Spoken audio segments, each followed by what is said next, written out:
Where I'm standing right now is where the Confederate flag once flew at the State House just a week ago, and they've already started replacing the site with a fresh bed of grass.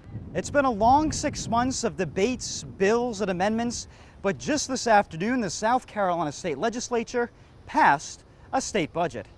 The United States' recent nuclear deal with Iran is facing much criticism, but how is it affecting your prices at the pump? Police say that on a typical game day, there are chains wrapped around this fence.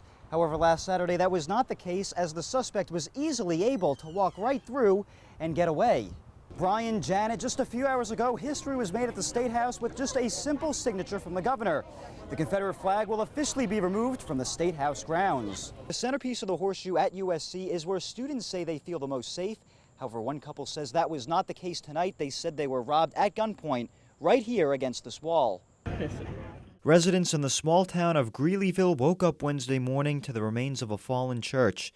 The town's Mount Zion AME church caught fire Tuesday evening, where firefighters arrived on scene to control the situation. But by morning, they were joined by SLED and the FBI to figure out what exactly happened in the first place. This isn't the first time this church has seen tragedy. Just over 20 years ago, 2 members of the KKK set the church on fire, an act that caused then-President Bill Clinton to call for people of all races to come together.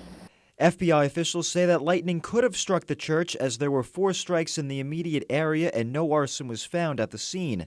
But with 5 recent churches catching fire in a little more than a week, it does raise some suspicion as to what actually happened. Assistant Special Agent Craig Chilkett said investigators will get to the bottom of the issue. I can tell you that we're not going to leave any stone unturned.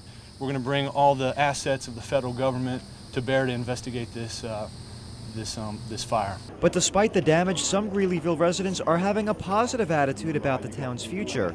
Resident Dennis Swearinger talked about how the church was first rebuilt back in the 1990s.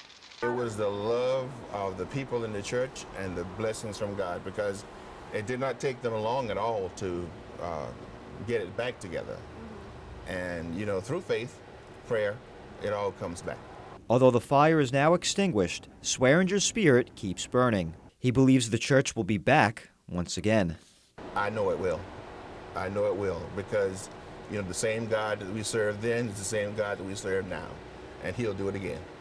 In Greeleyville, Jeremy Urso, Watch Fox News.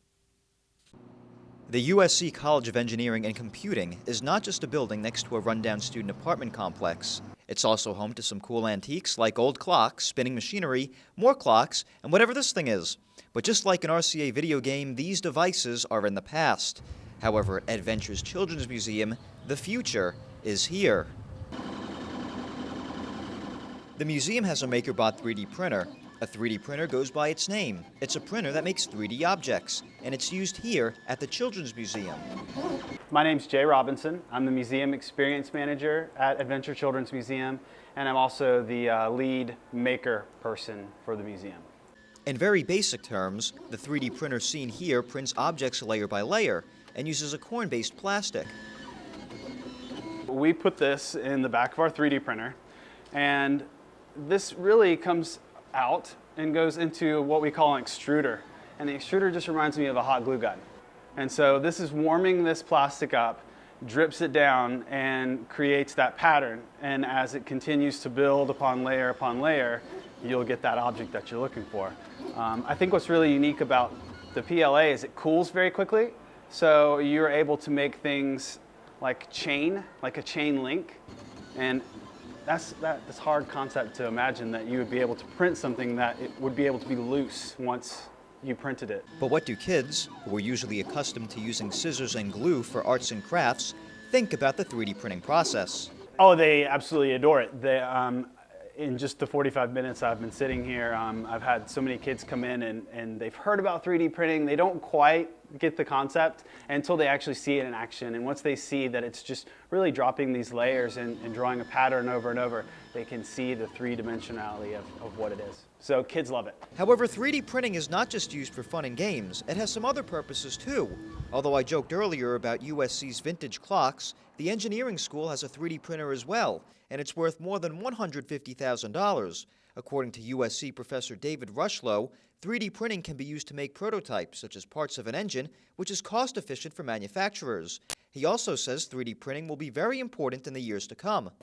it's not only here to stay, it's going to play and is starting to play a very large role in our lives. Whether it be in the classroom or the playroom, 3D printing is just getting started. Jeremy Urso, Carolina News.